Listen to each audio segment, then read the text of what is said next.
Então, meu nome é Maurício Ferreira, um dos fundadores do Estrela Solitária, em 1990, no dia 3 de março. E para mim é uma honra incrível, né, ter começado a construir toda essa história. Passaram tantas pessoas, tantos amigos, que a gente até hoje tem contato, trocamos ainda experiências juntos, né? E o Estrela atualmente ainda vive. Aqui nesse meu episódio da Rádio Estrela, eu estou começando dessa maneira, também para agradecer a todos que compartilharam suas histórias, a todos que mandaram os seus depoimentos, a todo mundo. E dizer que para mim realmente foi uma honra muito grande ter estado com todos. Espero que esse documentário, essa Rádio Estrela, ela sirva realmente para a gente fazer uma visita ao passado, aqueles bons tempos no futebol, que a gente guarde isso com muito carinho e que é isso, né? A vida, ela realmente é feita de histórias, de memórias. E aqui a nossa memória está bem guardada agora. Valeu? Então, que comece a Rádio Estrela.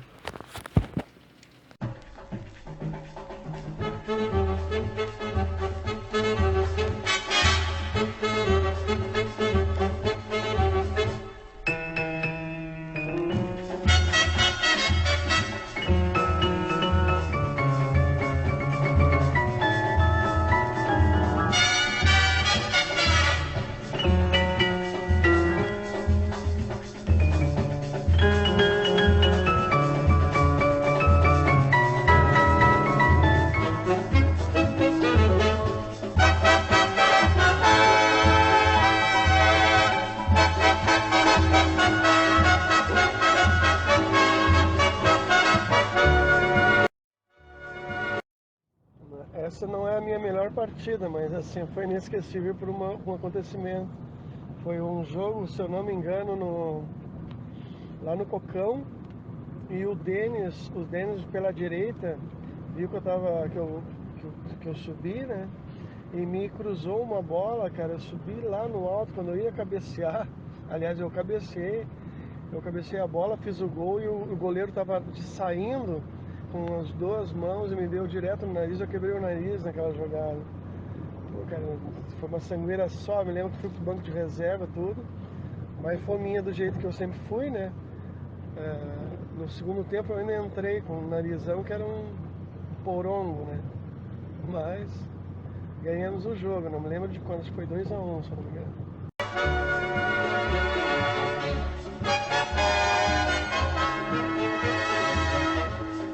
Cara, eu lembro desse jogo, foi 8-2. Lembro muito bem desse jogo. Não lembrava que era o teu primeiro jogo. Mas, Roberto, como é que tu não lembra do teu jogo inesquecível, onde eu te botei de centroavante, cara, e tu fez 3 gols, cara? Não lembra disso? Ou eu tô ficando gaga?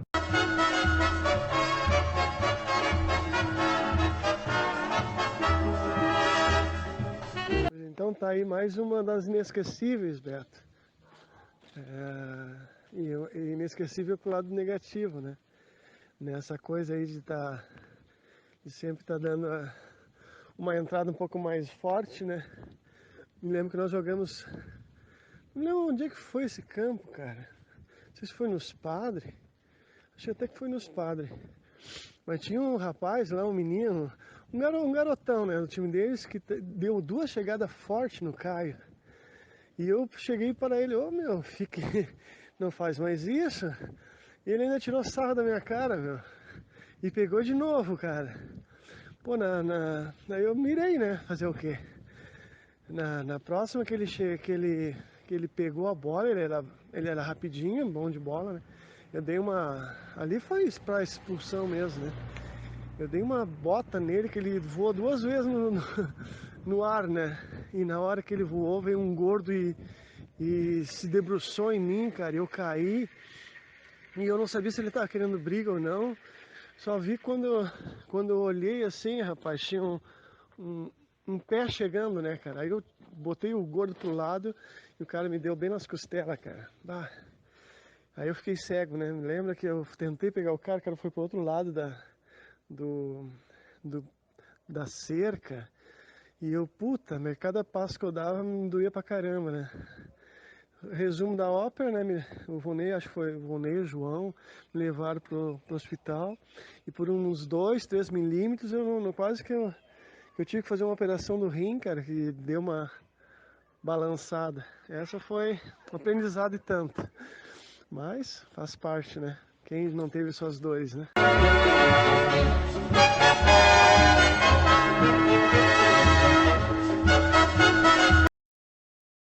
Em 84, foi bem esse ano, 84, eu magrinho, né?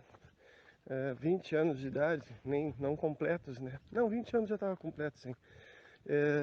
E eu tava voando em campo, né? Naquele período, realmente, eu posso dizer que eu realmente entendia do riscado, né? Porque eu tinha um fôlego muito forte, né? E alguma técnica, então favorecia.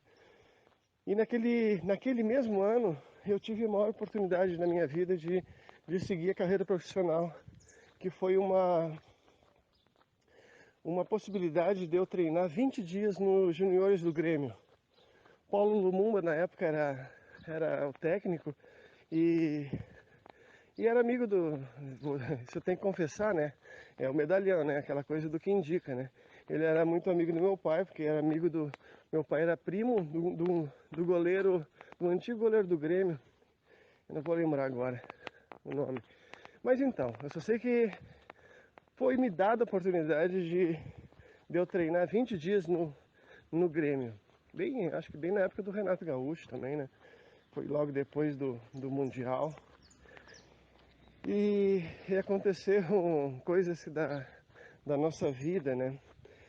Foi marcado por uma quarta-feira, por uma terça-feira, não, uma quarta-feira foi marcado primeiro para me apresentar. E na segunda-feira de manhã nós tivemos um jogo, o time do meu pai, nós fomos jogar em Bom Princípio, se eu não me engano. Fomos jogar com uns gringos lá à noite. E o jogo bem pesado, assim, realmente um jogo difícil. E tinha um gringo deles que, puxa, batia em todo mundo no nosso time, né? E teve um momento em que ele ia chutar uma bola e eu era bem rápido, né? E aí eu tirei na hora e quando eu tirei a bola ele me chutou na panturrilha e a minha perna ficou bem inchada, tive que sair. Aí só que galinho de briga, né?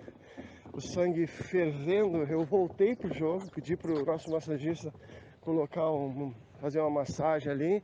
Eu voltei pro jogo capengando, só para pegar o gringo, e peguei. Dei daquelas de bater tiro de meta nele. Demora bolor lá, mas no final das contas tudo ficou bem. Esse resumo da ópera, no dia seguinte eu tava com a perna que era um porongo, né? Aí me apresentei no Grêmio com a perna daquele jeito. E eles me disseram, olha, semana que vem, na segunda-feira, tu me aparece aqui. Senão, não tem mais. Tá. Na, na, não, daqui a 15 dias eles falaram. Na outra semana ainda. No sábado, antes da segunda-feira que é marcada, né, eu já estava com a perna boa, eu resolvi, o Beto e o irmão do Beto, o Neco, vamos brincar no Alimpedro, no antigo Alimpedro. E numa brincadeira, brincadeira, daquela palhaçada de estar fazendo bobinho assim, driblando eles. Na hora que eu driblei o Beto, pisei num buraco. E na hora que eu pisei no buraco, o Beto me pegou, me deu uma enxadada assim no pé e torci o pé. E aí eu fiquei com o tornozelo também, que é um porongo. Resumo da obra, me apresentei segunda-feira com o tornozelo daquele jeito. O Lumumba me olhou, o que tu quer da tua vida, meu filho? Tu vai ter a última oportunidade, depois disso não venha mais. 15 dias depois eu tinha que me apresentar na segunda-feira no Grêmio. Então, se passou esses 15 dias, curei o tornozelo, não joguei, fiquei bem pianinho em casa, cuidei bem da perna No sábado à noite, anterior à segunda-feira, eu tava em casa, já na cama, e aí bateram lá em casa. Bateram lá em casa, não me lembro se foi... Não me lembro quem foi, não vou nem dizer porque senão eu vou estar cometendo injustiça. Eu só sei que me convidaram para o aniversário de uma amiga, a Lueci, a mulher do Paulo Bolão, que ia acontecer no Taj Mahal, naquela noite.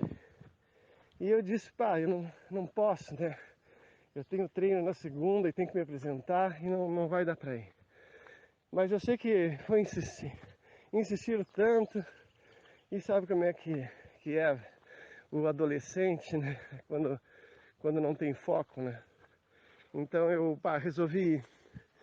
E aí fui, mas eu pensei, não, vou voltar cedo, ainda vou ter todo domingo para descansar, tá tudo bem. Aí fui pra lá, fizemos a festa normal, tal, umas 4 da manhã, o meu amigo Ronaldo, né, o antigo amigo do banco, ele tava indo embora, ele tinha uma CB400, e eu, tá, eu vou contigo. E aí uma amiga nossa, a Sônia, uma grande amiga minha, também do banco, ela também quis ir, daí nós fomos nós três na moto. Isso já era mais de 4 da manhã.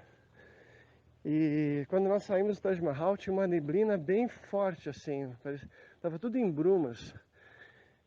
Eu sei que a gente entrou numa rua que vai sair na Pernambuco, mas agora eu não vou lembrar o nome da rua.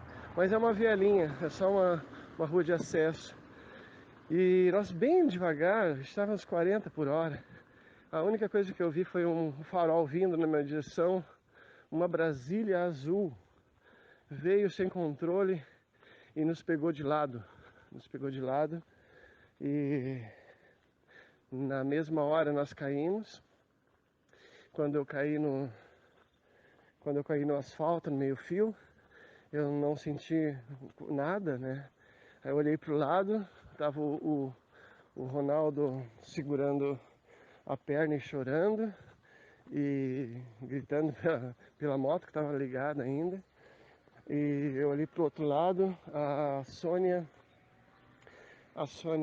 desacordada no chão. E aí eu fui tentar ajudar ela, né? Quando eu tentei levantar, eu tomei um choque na perna, assim, um choque elétrico, assim, que me percorreu todo o meu corpo. Puxa, eu me assustei, daí eu olhei Aí eu olhei, eu fiquei meio de pé, assim, eu olhei pra minha calça, sangue na parte da minha canela, né? E aí eu sentei no meio-fio, remanguei a calça pra cima, ver o que tinha acontecido, que eu não tava sentindo nada. E quando eu tirei a calça, assim, eu vi uma coisa que eu nunca vou esquecer na minha vida, né? O osso da minha perna rasgou a carne e saiu pra fora na hora. E eu olhei a situação, segurei minha perna, segurei a minha parte do pé e a parte do joelho, encaixei novamente o osso para dentro e fiquei ali segurando a minha perna na altura do joelho e na altura do pé. E aí começou a aparecer pessoas, né? Apareceu a polícia e ela queria me levar, eu não quis, acabei esperando a ambulância. E é isso. Eu sei que me alonguei bastante, mas eu vou dizer para vocês que eu não lembrava dessa história há muito tempo, né? Então, realmente até me emociona pensar nisso. Resumo da ópera, fiquei 2 anos assim em recuperação, mas quando eu voltei sem sequela, assim, de medo, voltei jogando normal, só que a chance foi embora. Mas faz parte da vida, né? Um forte abraço em todos, desculpa essa narrativa grande, mas é uma história, pode ser que seja a única história que eu conte, e é uma história de vida. Forte abraço em todos.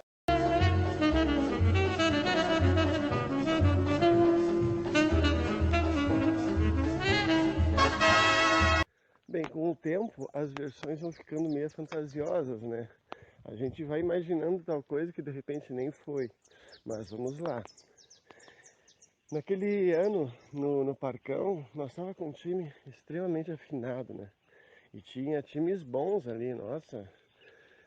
Mas eu me lembro que o Estrela estava já no final da fase classificatória, faltava 3 jogos, e nós estávamos disparados, uns 9 pontos atrás do segundo colocado. Então a gente já estava classificado, né? E ganhávamos o jogo de 3-0 no segundo tempo. E aconteceu que o juiz era meio rolão mesmo, ele era bem complicado, né? E o Edu começou, ele se irritou muito com o juiz, né? Na verdade não foi só o Edu, mas o Edu foi o mais assintoso. E teve uma situação de uma falta forte que aconteceu, e o Edu foi e reclamou fortemente com o juiz, e o juiz foi assintoso com ele também. Eu me lembro que o Edu foi, não sei se chegou a bater no juiz, mas foi fazer menção de bater no juiz, e o time dos caras vieram todos, né? Todos que eu digo, uns 4, 5, para defender o juiz.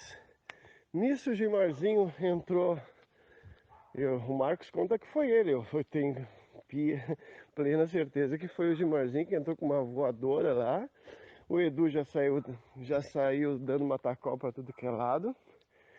Quando eu cheguei na confusão, eu tentei apaziguar, tentei separar e vi os caras, veio um ou dois assim para cima. E aí quando eu vi que a coisa não tinha mais jeito, né?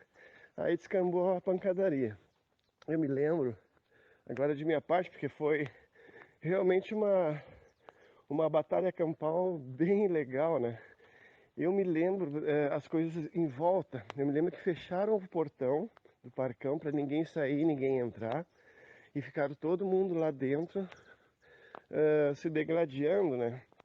Eu peguei um cara pelo pescoço e dei tipo um balão nele e acabei caindo junto, naquele fervo ali, né? E quando aí depois eu consegui levantar, né?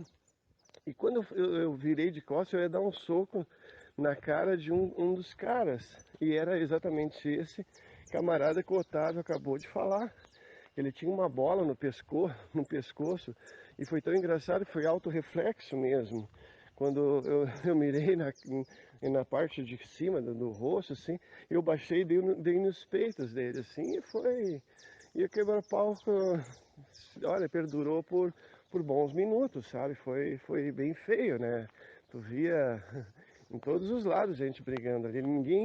Não tinha muita gente querendo parar com a confusão, né? Eu sei que depois alguns menos exaltados, como um deles me lembro muito bem, foi o Percival, né? O Percival era o nosso nono, né? Era o nosso cara que tinha uma ele veio realmente com aquela questão de apaziguar, dando uns gritos e aí acalmou. Eu também baixei a guarda, também comecei a tentar parar as coisas e aos poucos a gente foi serenando esse episódio. E foi engraçado, né, que depois todos nosso time foi de primeiro pro vestiário e o time deles passou depois, mas era engraçado de ver que depois os caras passaram por nós e só se via um com o olho roxo, outro com a boca sangrando, outro todo lanhado. E eu olhava pro nosso time e não via assim nenhum tipo de ferimento assim em ninguém, né? Foi bacana, foi ruim, mas ao mesmo tempo como como grupo foi bacana que a gente segurou, né? Eu sempre fui, as pessoas brincam comigo, que eu era o padre, que eu estava sempre querendo, assim, amor e luz nos jogos, mas nunca fui assim, não. Eu sempre falei em todas as preleções que eu dava no time, de nunca alguém tomar uma atitude de briga, porque atrás dele tinha mais 10 pessoas no mínimo, né? Mas se fosse brigar um, e tivesse mais que um contra esse um, todo mundo tinha que estar junto, né? E aquele dia foi isso. O ruim da história é que nós fomos depois para se eu não me engano, uma semifinal, um quadrangular, não me lembro bem. E eu tive que remontar o time, né? Porque foram expulsos todos os 11 e todos os reservas naquele dia. E aí eu tive que montar um time. E nessa barca entrou o Fernandinho, entrou, não sei quem mais, não me lembro bem agora. E só que nós jogamos assim com 9, 8. Perdemos todos os restos dos jogos, né? Se eu não me engano, no último jogo foi que a suspensão dos demais foi tinha passado, que foi pegamos 6 jogos, se eu não me engano, que era ida e retorno, né? Então foi isso, foi essa a história. Me lembro bem que o primeiro movimento quem fez foi o Edu, mas não era para acontecer a briga se não fossem os jogadores do time deles. Porque o Edu estava indignado com o juiz, não era nem com os jogadores. Se eu tô assim, fantasiando a história, fiquem à vontade. Esse é o nosso canal.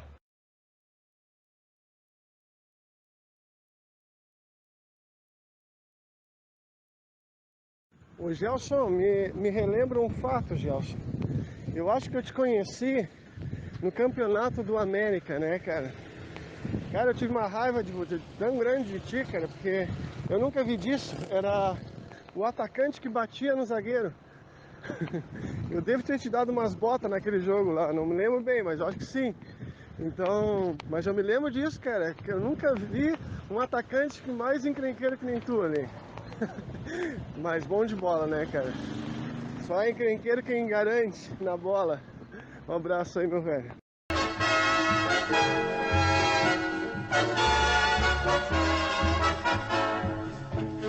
Ô, Gelson, isso mesmo, cara. Tu deu 2 pegadas no Beto, cara, e provavelmente eu devo ter marcado, né? Defender meu amigo.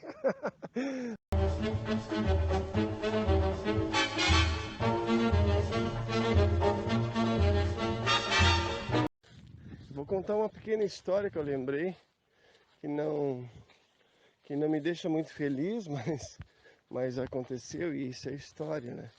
E eu vou contar do meu jeito, né, com as lembranças que me vêm, que não são as melhores, assim com detalhes, né? Mas eu tenho certeza que os cérebros da turma vão dar uma pincelada melhor. Num dos torneios que nós disputamos no Ceprima, eu não sei em qual era aquela situação, se era uma semifinal ou se já era final. Mas eu sei que nós estávamos indo para as cabeças, né, naquele torneio. E nós fomos para os pênaltis com o Ceprima. Foram batidos os primeiros pênaltis, se eu não me engano. E parece que tudo foi convertido. E ficou naqueles alternados, né? Teve um momento então que eu não tinha batido o pênalti ainda. E nem o Gilmar. E aí eu olhei pro Gilmar, pá, vai você. E o Gilmar, não, vai você, vai lá. É aquela coisa, né? Naquele momento tinha que ser eu, né? Então eu fui para bater o pênalti e infelizmente para mim, né, e para todo o time, eu acabei perdendo o pênalti. E aí foi convertido. E aí nós fomos desclassificados ou nós perdemos o título, não me lembro que situação nós estávamos. Só isso, mas foi um grande jogo naquele dia, né? E eu me lembro que nos 90 minutos assim, foi uma peleia boa. Eu me lembro que eu fiz bastante esforço naquele dia lá e todo o time jogou parelho com o Ceprima. Eles estavam mordidos com a gente, né? Porque nós tínhamos ganhos umas partidas bem boas deles, né? anteriormente.